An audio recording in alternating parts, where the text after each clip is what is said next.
Ranking Member Neguse for his opening statement. I thank the ranking member, or excuse me, I thank the chairman for his paneling of this important hearing today. And I want to say to Chief Schultz, thank you for being here today and look forward to your testimony.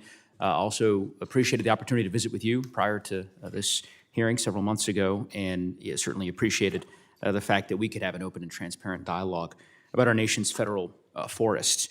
It won't surprise you, Chief, to hear that I am completely unfamiliar with the description of the Forest Service that my friend, the chairman from Wisconsin, just described.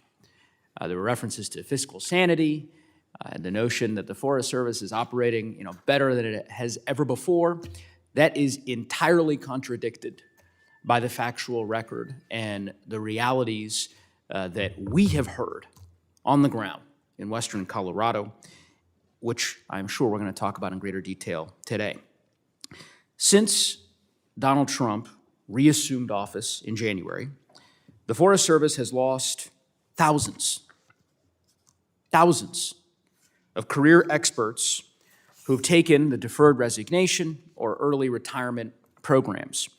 In addition to the thousands of employees who've been thrown into uncertainty as they've been unceremoniously fired and then rehired.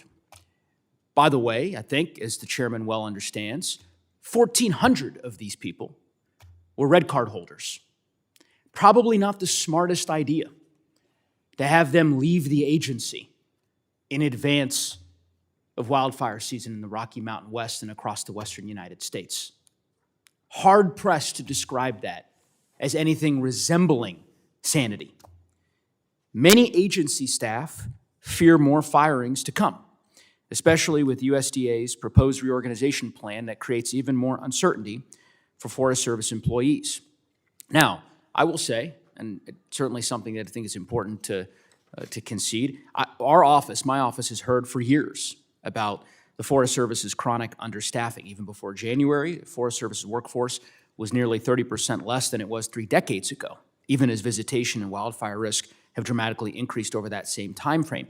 And yet, the draconian budget cuts that have been proposed by the Trump administration, if they ultimately became law, would result in a 40%, nearly 40% decrease in staff at the Forest Service from 2004 levels.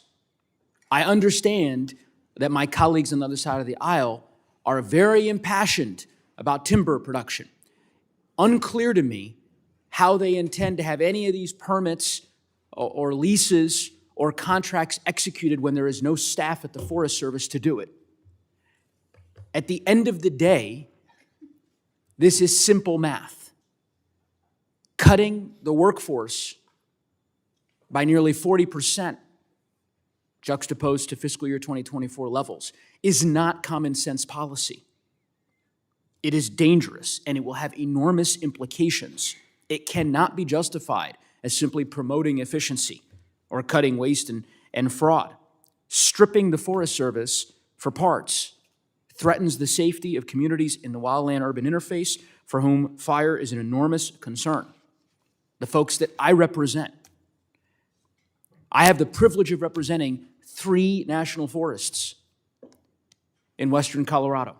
The Arapahoe Roosevelt, the White River, the Route National Forest. They are struggling. And I don't buy it for a second.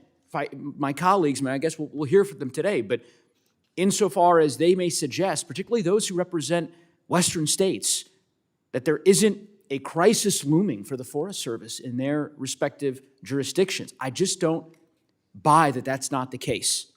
It is contradicted by the facts on the ground. I am concerned by the continued hiring freeze at the agency. I would encourage you, Mr. Chief, to end this freeze in order to adequately staff the Forest Service, meet its responsibilities to the American people.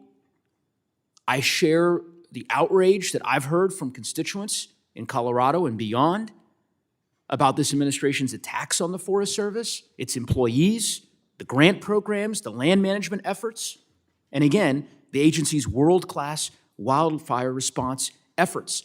I truly believe, I think the Forest Service is one of the crown jewels of our federal government. And I would urge my colleagues, insofar as they may share that same view, to work with us in good faith to support the Forest Service, not to decimate it, which is what's happening right now. With that, Mr. Chairman, I yield back.